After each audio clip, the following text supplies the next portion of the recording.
زوجہ ہے اور حضرت اسماعیل علیہ السلام کی امی ہے. یعنی حضرت اسماعیل علیہ السلام کو جب اللہ تبارک و تعالیٰ کے حکم سے حضرت ابراہیم علیہ السلام یعنی بیابان میں مکہ کے یعنی جنگلات میں جب وہاں چھوڑ کے آئے تھے تو ان کے پاس صرف ایک مشق پانی تھا. وہ پانی بھی ختم ہو چکا تھا, کھجوریں بھی تھیں وہ بھی ختم ہو چکی تھی. لیکن حضرت حاجرہ علیہ السلام جو اپنے لخت جگر کے پیاس کو دیکھ کر تڑپ جاتی ہے, پانی کے لیے ان دونوں پہاڑوں میں 7 چکر لگائی تھی. اللہ تبارک و تعالیٰ کو وہ 7 چکر اتنا پسند آیا, 7 بار دوڑنا اتنا پسند آیا کہ تمام قیامت تک آنے والے حاجیوں کے لیے فرض قرار دیا کہ اے حاجیوں, جب تم میری عبادت کے لیے مکہ مکرمہ آؤ گے, جب تم حج کا ثواب پانے کے لیے مکہ مکرمہ آؤ گے, تو میری نیک بندی حضرت حاجرہ علیہ السلام کی سنت بھی تمہیں ادا کرنی ہوگی, ان کا یاد تازہ کرنا ہوگا. اسی طرح میرے بزرگ دوستو, ہمارے آقا صلی اللہ علیہ وسلم جب اعلان نبوت سے پہلے آقا کریم صلی اللہ علیہ وسلم غار ہرا میں چلے جاتے تھے, پہاڑ کے گوفے میں چلے جاتے تھے, اور جانے کے بعد کئی دنوں تک بغیر کھائے پیے اللہ تبارک و تعالیٰ کی عبادت کیا کرتے تھے. کبھی تو 10 دن گزر جاتے تھے, کبھی تو 20 دن گزر جاتے تھے, کبھی تو آپ بغیر کھائے پیے پورے مہینے یعنی گزر جاتے تھے. اللہ تبارک و تعالیٰ کو اپنے محبوب کی اس ادا کو اتنا پسند آیا کہ اے میرے محبوب, آپ آج بھوکے رہ کر میری عبادت کر رہے ہو, مجھے راضی کرنے کی کوشش کر رہے ہو. اے میرے محبوب صلی اللہ علیہ وسلم, یہ ادا میں قیامت تک کے لیے تمام امت مسلمہ پر فرض کر دوں گا. اے میرے محبوب, 1 مہینہ رمضان کا 1 مہینہ دوں گا تاکہ وہ 1 مہینہ بھوکے رہے, آپ کی یہ ادا بھی تازہ ہوتے رہے اور آپ کی سنت بھی تازی ہوتی رہے. اے میرے محبوب صلی اللہ علیہ وسلم, آپ کے اوپر 1 مہینہ, آپ کی تمام امتوں کے اوپر 1 مہینہ روزے میں فرض کرتا ہوں. اسی لیے اللہ تبارک و تعالیٰ نے قرآن مجید میں ارشاد فرما دیا, یا ایھا الذین آمنوا کتب علیکم الصیام, ایمان والوں تم پر روزے فرض کیے گئے, ایمان والوں تم پر روزے فرض کیے گئے, کما کتب علی الذین من قبلکم لعلکم تتقون, جیسے تم سے اگلے والوں پر, تم سے پہلے والوں پر فرض کیے گئے تھے تاکہ تمہیں پرہیزگاری ملے, تم متقی بن جاؤ. میرے بزرگ دوستوں, اللہ تبارک و تعالیٰ اپنے محبوب کی سنت کو ہمیں تازہ کرنے کے لیے جب ہم تک پہنچا دیا تو ہمارا فرض کیا بنتا ہے, ہم پر ضروری کیا ہمارے لیے ضروری کیا ہے کہ جس سے ہم پیار کرتے ہیں اس کے لیے اپنی جان بھی قربان کر دینی چاہیے. جس سے ہم محبت کرتے ہیں اس کے لیے ہمیں سب کچھ قربان کر دینا چاہیے. اگر محبت کی بات کی جائے تو صحابہ اکرام کی اتنی طویل ہسٹری ہے کہ صحابہ اکرام جوان بیٹوں تو بہت دور کی بات ہے, گود میں دودھ پیتے بچوں کو بھی نبی پاک صلی اللہ علیہ وسلم کے قدم میں حاضر کر دیتے ہیں کہ یا رسول اللہ, یہ لیجیے آپ کے بارگاہ میں میرے ایک ننھا سا بچہ قبول فرما لے, جنگ میں جائیے اور جانے کے بعد میرے بیٹے کو آگے رکھے تاکہ آپ کی جانب کوئی تیر آئے تو سب سے پہلے میرے بیٹے, ننھا بیٹے ابھی دودھ پی رہا ہے, میرے بیٹے کے سینے میں پیوست ہو, میرا بیٹا جب اس دنیا میں آپ کے قدموں میں قربان ہو جائے اس کے بعد آپ کے اوپر وار آئے, یا رسول اللہ سب سے پہلے میرے بیٹے کے اوپر میرے بیٹے قربان ہو. میرے بزرگ دوستوں, محبت کی ہسٹری بہت لمبی ہے. تمام صحابہ اکرام کی ہسٹری اگر پڑھ کے دیکھیں گے آنکھوں میں آنسو آتے ہیں کہ وہ ہمارے صحابہ اکرام رضی اللہ تعالیٰ عنہ نبی پاک صلی اللہ علیہ وسلم کے لیے کس طرح قربانیاں دی تھی اور کس انداز میں حضور سے پیار کیے تھے. آج ہم بھی مسلمان ہیں, وہ بھی مسلمان تھے, ہم بھی مسلمان ہیں. ان کے لیے دریا بھی راستہ دیتا تھا, ان کے لیے کفار بھی تھر تھر کانپتے تھے, ان کے لیے بڑے کسرا اور قیصر کے یعنی سپر پاور بھی کانپتے تھے. آج ہمیں دیکھ کر کوئی ایک نوجوان بھی کانپتا نہیں ہے. میرے بزرگ دوستو, ان کا ایمان کتنا مضبوط ہوتا ہوگا. ان کے ایمان کے مضبوطی کی ایک ہی دلیل ہے اور ایک ہی ثبوت ہے, وہ اپنے نبی سے اتنی محبت کیا کرتے تھے. ارے نماز تو بہت دور کی بات ہے, اگر نبی کہہ دیتے تھے کہ اے میرے صحابیوں, اے میرے چاہنے والوں, میرے لیے اپنی جان کو قربان کر دو, صحابہ اکرام چوں چرا نہیں کرتے, یا رسول اللہ جان کیوں قربان کروں, یا رسول اللہ پیسے سے رفع دفع کر دیتا ہوں. نہیں, نبی جو کہہ دیتے تھے اس پر عمل کیا کرتے تھے, اپنی جان بھی قربان کر دیتے تھے, اپنی جان کی بازی بھی لگا دیا کرتے تھے. آج ہمارا حال کیا ہے, ہم جان تو قربان کرنا بہت دور کی بات ہے, ہمارے بیٹے نوجوان ہو جاتے ہیں, نماز کے لائق ہو جاتے ہیں, لیکن پھر بھی ہمارے اندر توفیق نہیں ہوتی ہے کہ ہم اپنے بیٹوں کو نماز کا پابند بنائیں.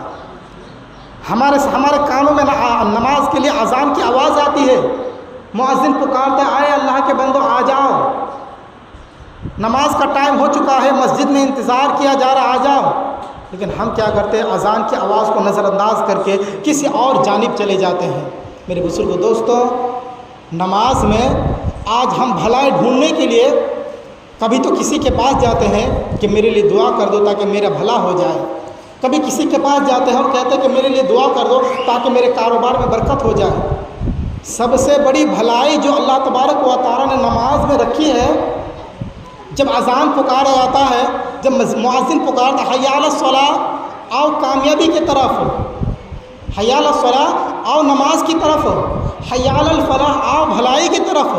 جب اللہ تبارک و تعالیٰ خود پکارنے کے لیے ایک مؤذن مقرر کر دیا اور 5 وقت ہمیں پکارا جاتا بھلائی کی طرف آؤ، ہمیں جو اللہ تبارک و تعالیٰ بھلائی دے گا تو یہ کہ اس طرح بھلائی کوئی اور نہیں دے سکتا، لیکن ہم اللہ تبارک و تعالیٰ سے لینے کے بجائے ہم اپنے خون کو پسینہ کر کے یعنی نماز روزے کی قربانیاں دے کر ہم دوسری جگہ چلے جاتے ہیں. کبھی کسی پیر کے پاس چلے جاتے ہیں، کبھی کسی ڈھونگی یعنی تعویذ کرنے والوں کے پاس چلے جاتے ہیں، کبھی تو کسی کے پاس چلے جاتے ہیں اور کہتے ہیں مجھے تعویذ دے دو تاکہ میرا گھر میں یعنی برکت ہو جائے، مجھے کوئی یعنی عمل بتاؤ تاکہ میرے گھر میں کوئی برکت ہو جائے. میرے بزرگوں دوستو، اللہ تبارک و تعالیٰ کا مؤذن 5 وقت آپ کو بھلائی کے لیے مسجد میں بلاتا ہے، ہم اس کے یعنی آواز کو نظر انداز کر دیتے ہیں. مؤذن پکارتا ہے، حی علی الصلاۃ، آؤ نماز کے لیے، حی علی الفلاح، آؤ کامیابی کے لیے، آؤ بھلائی کے لیے. ہم اس بھلائی کو ٹھکرا دیتے ہیں اور بھلائی ڈھونڈنے کے لیے دنیا والوں کے پاس چلے جاتے ہیں. میرے بزرگوں دوستو، ایسا نہ کریں، بلکہ صحابہ کرام کی طرح زندگی گزارے اور نماز کو اپنی زندگی کا حصہ بنا لے. بہرحال روزے کے بارے میں بات چل رہی تھی کہ یہ جو روزہ فرض کیے گئے، اس کے پیچھے بیک گراؤنڈ میں آپ سمجھ گئے کہ بیک گراؤنڈ میں کیا ہسٹری ہے. ہمارے نبی صلی اللہ علیہ وسلم بغیر کھائے پیے عبادت کیا کرتے تھے. اسی یاد کو تازہ رکھنے کے لیے ہم جیسے گنہگاروں پر 30 روزے فرض کر دیے. اب یہ جو 30 روزے فرض کیے، اس سے ہمیں کیا فائدہ ملتا ہے؟ اس 30 روزے رکھنے پر ہمیں کیا فائدہ ملتا ہے؟ ہمارے ذہن میں سوال بھی پیدا ہوتا ہے. جو بندہ پڑھا لکھا ہوتا ہے کبھی سوال نہیں کرتا، جو بندہ ان پڑھ ہوتا ہے وہ سوال اٹھاتا ہے. جیسے کہ بہت سارے خواتین کہتے میری باڈی میری مرضی. کیا کہتے؟ میری باڈی میری مرضی، میں جیسا کروں، تم روکنے والے کون ہوتے ہو؟ یہ ہو گیا آج کا زمانہ. اگر کوئی مرد بھی ایک اعتراض کر دے کہ میں کھا پی رہا ہوں، میں سب کچھ کر رہا ہوں، میں نماز پڑھنے کیوں جاؤں، میں روزہ کیوں رکھوں، میں خود محنت کر رہا ہوں، میں گھر بنایا ہوں، میں اپنے بیوی بچوں کو پال رہا ہوں، نماز کیوں پڑھوں؟ تو میرے بزرگ دوستو، یہ سارے سوالوں کا جواب اللہ تبارک و تعالیٰ کا قرآن خود ارشاد فرماتا ہے. اگر نماز پڑھو گے تو اللہ تبارک و تعالیٰ کی یہ جو نماز جو تحفہ ہے، جو رسول پاک صلی اللہ علیہ وسلم کے ذریعے جو ہم گنہگاروں پر رب تبارک و تعالیٰ نے جو تحفہ دی ہے، اس تحفے کو کوئی بندہ اگر اپنا لے، اس کو ایکسیپٹ کر لے، اگر کوئی بندہ سینے سے لگا لے، تو یہی نماز ہمیں کہتی ہے. اللہ تبارک و تعالیٰ کے رسول کی حدیث پاک میں آتا ہے، جس کا مفہوم ہے کہ مرنے کے بعد جس دوست کے لیے ہم نے نماز قربان کی تھی، وہ دوست قبر میں نہیں جائے گا. جس ماں باپ کے لیے ہم نے نماز قربان کی تھی، وہ ماں باپ قبر میں نہیں جائے گا. الغرض پوری کائنات میں کوئی بھی ایسا بندہ نہیں ہے جو میرے ساتھ ساتھ قبر میں جائے، ایسا کوئی بندہ نہیں ہے. میرے بزرگوں دوستو، یہی نماز قبر میں بھی ساتھ رہے گی، یہی نماز حساب و کتاب میں پل صراط یعنی میدان محشر میں ساتھ رہے گی، یہی نماز پل صراط پار کرنے میں مدد کرے گی. یہی نماز جب تک ہم جنت میں نہیں چلے جائیں گے، یہ نماز ہمارا ساتھ نہیں چھوڑے گی. تو پھر ہم نماز کیوں نہیں پڑھتے؟ ہم نے نماز کو کیوں بھلا دیا؟ کیا دنیا کا کوئی دوست مانگ کر دیکھیں، آپ 10,000 کسی دوست ہے، آپ کو پتہ چل جائے گا کہ کون کتنا گہرا دوست ہے. اپنے دوستوں سے مانگ کر دیکھیں 5,000 کی ضرورت ہے، مجھے 5,000 ایمرجنسی دو. نہیں دیتا. میرے بزرگ دوستوں، جب کوئی دوست 5,000 نہیں دیتا تو اس سے دوستی رکھنے سے فائدہ کیا ہے؟ اور جو نماز ہمیں جنت میں لے کر جا رہی ہے، جو روزے ہمیں جنت میں لے کر جا رہے ہیں، ان کو ہم نے بھلا دیا، ان کو ہم نے چھوڑ دیا، کوئی دھیان نہیں ہے. میرے بزرگ دوستو، دنیا بہت چھوٹی چیز ہے اور 2 دن کی دنیا ہے. 2 دن کی دنیا ہے. کرائے کے گھر میں ہم جو ہے کرائے کے گھر میں ہیں. اگر اللہ تبارک و تعالیٰ کا حکم ہو جائے، ملک الموت آ جائے، ہم کتنی بھی کوشش کر لیں، بلڈنگیں بنا کر چاروں طرف سے گھیر دے، ملک الموت کو کوئی نہیں روکنے والا. جیسے دنیا میں اگر کسی کرائے کے گھر میں ہم رہتے ہیں، جیسے مالک کہہ دیتا ہے کہ جاؤ تمہارا ٹائم ہو چکا ہے، اب تم اس گھر میں نہیں رہ سکتے، میرے بزرگوں دوستو، پھر ہمیں اپنا اس گھر کو چھوڑ کر کسی اور گھر میں جانا پڑتا ہے۔ ایسی دنیا میں جب ہم ہیں تو اللہ تبارک و تعالیٰ کا جب حکم ہوگا کہ اے میرے بندو میں نے ہی دنیا میں بھیجا تھا اور دنیا بھی میری ہے، اے میرے بندو اب تمہیں دنیا میں نہیں رہنا، ملک الموت کو میں بھیج رہا ہوں، اس کے ساتھ واپس چلے آؤ، تو ہمیں پھر کوئی روکنے والا نہیں ہوگا۔ ہم نے کتنی بلڈنگیں بنا لی، کتنے دوست بنا لیے، کتنی پراپرٹی بنا لی، کوئی چیز کام نہیں آنے والی ہے۔ ساری چیزوں کو ٹھکرا کر ہمیں اس دنیا کو چھوڑ کر اللہ تبارک و تعالیٰ کی بارگاہ میں جانا پڑے گا۔ تو پھر ہم دنیا میں کیوں اتنا مشغول ہے؟ کیوں دنیا کے پیچھے پڑھ کر ہم نے نماز کی قربانی دی ہے؟ کیوں دنیا کے پیچھے پڑھ کر ہم نے روزے کو برباد کر دیے ہیں؟ میرے بزرگوں دوستو، خود اپنے اوپر غور کرو کہ دنیا میں اللہ تبارک و تعالیٰ نے ہمیں کیوں پیدا کیا، کیوں بھیجا گیا، مقصد کیا تھا؟ اس مقصد کو سمجھنے کی کوشش کرو، کیونکہ اگر ہم یہاں نہیں سوچیں گے کل بروز قیامت ہمیں ہاتھ ملنا پڑے گا، کل بروز قیامت ہمیں انگلیاں چبانی پڑے گی۔ میرے بزرگوں دوستو، اس لیے سوچنا، آج دنیا میں جو سوچ لے گا کل بروز قیامت میں کامیاب ہوگا۔ جو دنیا میں عیش و عشرت کر کے زندگی گزارے گا کل بروز قیامت سر بھی مٹی پہ رگڑنا پڑے گا، ناک بھی مٹی پہ رگڑنی پڑے گی، اور ہاتھ بھی ملنا پڑے گا کہ میرے ہاتھ میں کچھ نہیں رہا۔ میری دنیا میں تو بڑی بڑی بلڈنگیں تھیں، بڑے پراپرٹیاں تھیں، لیکن ہاتھ میں آپ کچھ نہیں رہا۔ میرے بزرگ دوستو، اس لیے دنیا میں جو سوچ لیتا ہے کل بروز قیامت کام آتا ہے۔ بہرحال یہ جو روزے ہیں، روزے کی فضیلت کیا ہے؟ یہ روزے ہم پر فرض جو کیے گئے، اس کا فائدہ کیا ہوتا ہے؟ ایک فائدہ یہ ہے، حضور فرماتے ہیں صوموا تصحوا، میرے آقا صلی اللہ علیہ وسلم فرماتے ہیں صوموا تصحوا، اے میرے چاہنے والوں روزہ رکھا کرو صحت یاب ہو جاؤ گے، روزہ رکھا کرو صحت یاب ہو جاؤ گے۔ کیا مطلب اس کا؟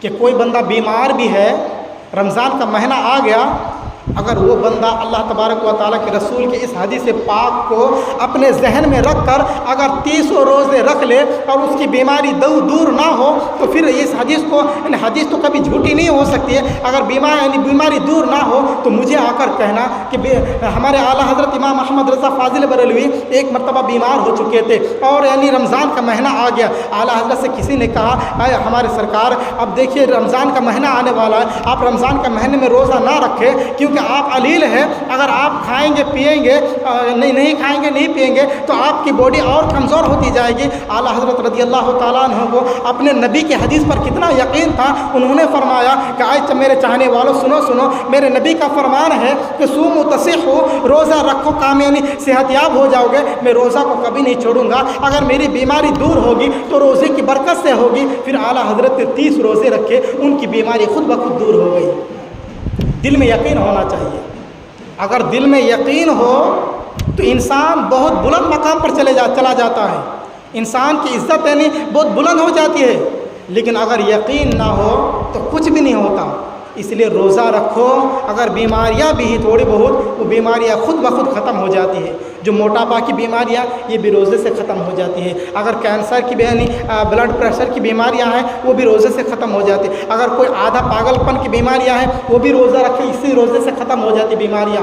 بہت ساری بیماریاں ایسا ہے، سائنٹسٹ کی اگر آپ باتیں پڑھ کر دیکھیں گے آپ کی عقل دنگ رہ جائے گی۔ سائنٹسٹ لوگ ہمارے روزے ہمارے نمازوں کو پڑھ کر، ہمارے نماز میں جو ورزشیں ہیں ان کو دیکھ کر انہوں نے بھی یہ طریقہ رکھ دیا کہ اس طریقے پر عمل کرو گے تمہاری یہ بیماریاں جائیں گی، اس طریقے پر عمل کرو گے تمہاری یہ بیماریاں جائیں گی۔ سائنٹسٹ کی ایک بات آپ کو بتاؤں کہ اگر سائنٹسٹ لوگ کہتے ہیں اگر کوئی پاگل پن کی کسی کو دورہ پڑ چکا ہو، کوئی آدھا مینٹل ہو چکا ہو، تو وہ بندہ اپنی اس گدی کو جب ہم مسا کرتے ہیں، مسا کرنے کے بعد جب اس گدی کو اپنے پیٹھ کے ہاتھ کے پیٹھ سے جب پھیرتے ہیں تو اسی کے بارے میں سائنٹسٹ کہتے ہیں کہ اس میں کوئی بندہ اگر دن میں 5 مرتبہ اپنی گدی کو بھگائے گا تو اس کا پاگل پن دور ہو جائے گا، پاگل پن کی بیماریاں ختم ہو جائے گی۔ میرے بزرگ دوستو، یہی عمل ہمارے آقا صلی اللہ علیہ وسلم 1400 سال پہلے ہم گنہگاروں کو عطا فرمایا کہ اے میرے امتوں، اے میرے چاہنے والوں، جب تم نماز پڑھو گے تو یہ وضو کرنا، ایسا وضو کرنا، مسا بھی کرنا، مسا کرنے کے بعد کان کا بھی مسا کرنا، اس کے بعد اپنی گدی کا بھی مسا کرنا۔ اور آج سائنٹسٹ لوگ بتا رہے ہیں کہ گدی کو جو دن میں 5 مرتبہ بھگوتا ہے اس کو پاگل پن کی بیماری نہیں آتی ہے۔ کبھی ہم نے پڑھ کے دیکھا؟ قرآن و حدیث کو پڑھنے کی ہمیں توفیق نہیں ہوتی ہے۔ آج جو سائنٹسٹ لوگ جو آگے بڑھ رہے ہیں ان کا بھی کمال ہمارے قرآن و حدیث ہے، قرآن و حدیث سے وہ آگے بڑھ رہے ہیں، ان کا کوئی کمال نہیں، اپنا کوئی کمال نہیں ہے۔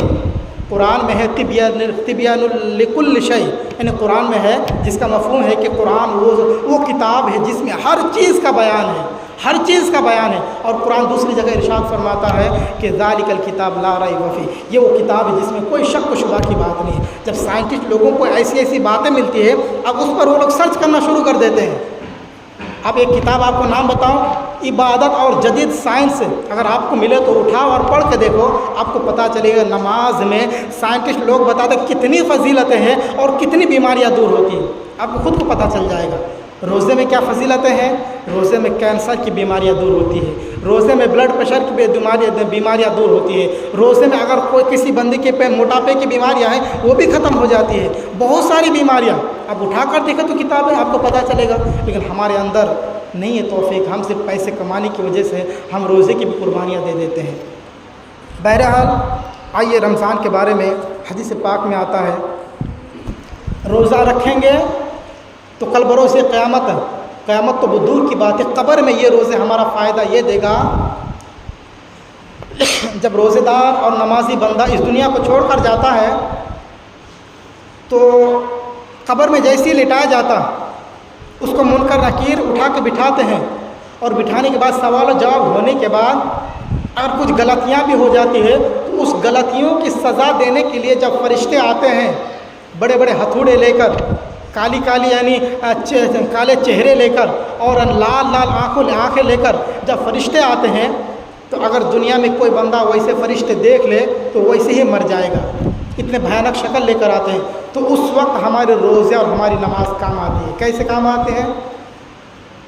جیسے ہم لیٹے ہوئے رہتے ہیں، پھر یعنی سرہانے کے جانب سے جب فرشتے آتے ہیں عذاب دینے کے لیے تو یہ نماز کھڑی ہو جاتی ہے ایک اچھی شکل میں آ کر۔ اللہ تبارک و تعالیٰ کون سی شکل عطا فرمائے گا اللہ تبارک و تعالیٰ خود جانتا ہے، قبر میں ہمیں پتہ چلے گا۔ جب نماز آ جاتی ہے اور آنے کے بعد کہتی ہے اے اللہ کے فرشتے اسے عذاب نہ دو، میں اسے عذاب نہیں دینے دوں گی۔ تو فرشتے کہتے کیوں؟ تو نماز کہتی ہے کہ یہ دنیا میں جب تھا تو مجھے ادا کیا کرتا تھا، مجھے پڑھا کرتا تھا اور مجھے پڑھ کر میری اس نے حفاظت کی تھی، اور جب یہ دنیا میں میری حفاظت کی ہے، آج یہ قیامت یعنی آخرت میں آ چکا ہے، اب آخرت میں اس کی حفاظت کرنا میرے ذمہ ہے، اس کو عذاب دینے نہیں دوں گی۔ پھر وہ فرشتہ ہٹ جاتے ہیں، پھر اس کے بعد پاؤں کی طرف سے ایک اور فرشتہ آتا ہے، اس فرشتے کو الگ الگ روایتیں ہیں، یا تو قرآن یا پھر روزے، یہ دونوں آ جاتے ہیں، دونوں میں سے ایک آ کے کہتے کہ اے اللہ کے فرشتے اسے عذاب نہیں دینے دوں گا۔ تو وہ کیا کہتے ہیں؟ فرشتے کہتے ہیں کہ کیوں؟ تو وہ روزے کہتے ہیں کہ اے اللہ کے فرشتے سنو، یہ جب دنیا میں تھا، جب رمضان کا مہینہ آتا تھا تو یہ رمضان کے مہینے میں پورے 30 روزے رکھا کرتا تھا،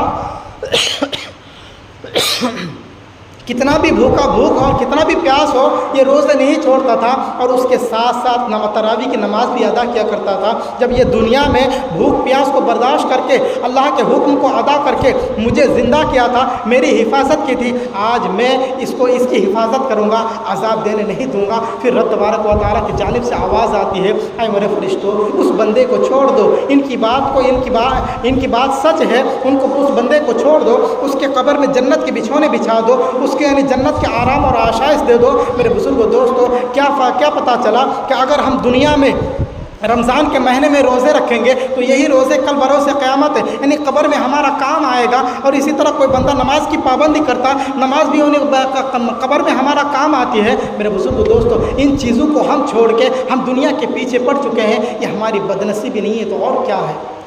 اسی طرح اگر کوئی بندہ روزہ جان بوجھ کر چھوڑتا ہے اس کے لیے کیا حکم ہے؟ کوئی بندہ روزہ جان بوجھ کر چھوڑتا ہے اس کے لیے کیا حکم ہے؟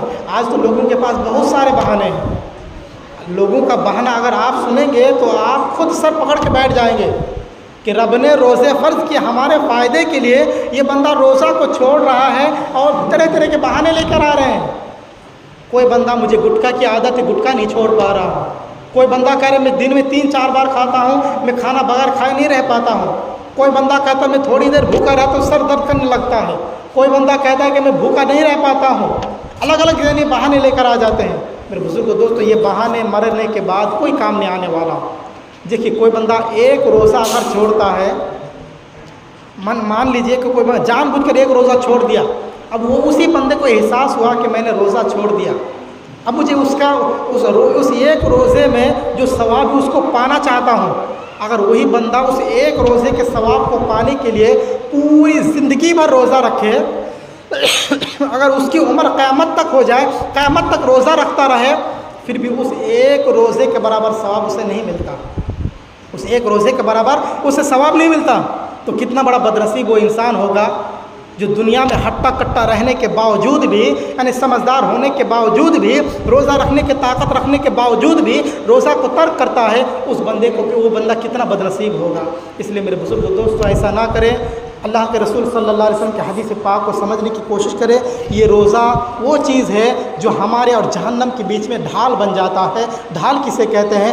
ڈھال جس طرح پہلے کے زمانے میں جب کوئی بہادر کوئی سپاہی لڑتا تھا، یہ ایک ہاتھ میں ایک ڈھال لے کر رہتا تھا تاکہ دوسروں کو دشمن کے وار کو روکا جائے، اور ایک ہاتھ میں تلواریں رکھتا تھا تاکہ وار کر کے اس کو تہس نہس کیا جائے۔ اسی طرح روزہ ہمارے لیے ڈھال ہے۔ اللہ کے پیارے حبیب صلی اللہ علیہ وسلم ارشاد فرماتے ہیں، اے میرے امت و روزہ تمہارے لیے ڈھال ہے، یعنی قبر یعنی جہنم اور تمہارے بیچ میں یہ ڈھال بن کر یعنی کام کرے گا۔ میرے آقا کریم صلی اللہ علیہ وسلم فرماتے ہیں، جب میدان محشر میں تم پہنچے ہوئے تو تمہارے اور جہنم کے بیچ میں یہ روزہ ڈھال بن جائے گا، تمہیں جہنم میں جانے نہیں دے گا۔ میرے بزرگ دوستو، جب روزہ ہمیں جہنم سے بچا رہا ہے تو اس روزے کو رکھنے میں ہمارا کیا نقصان ہے؟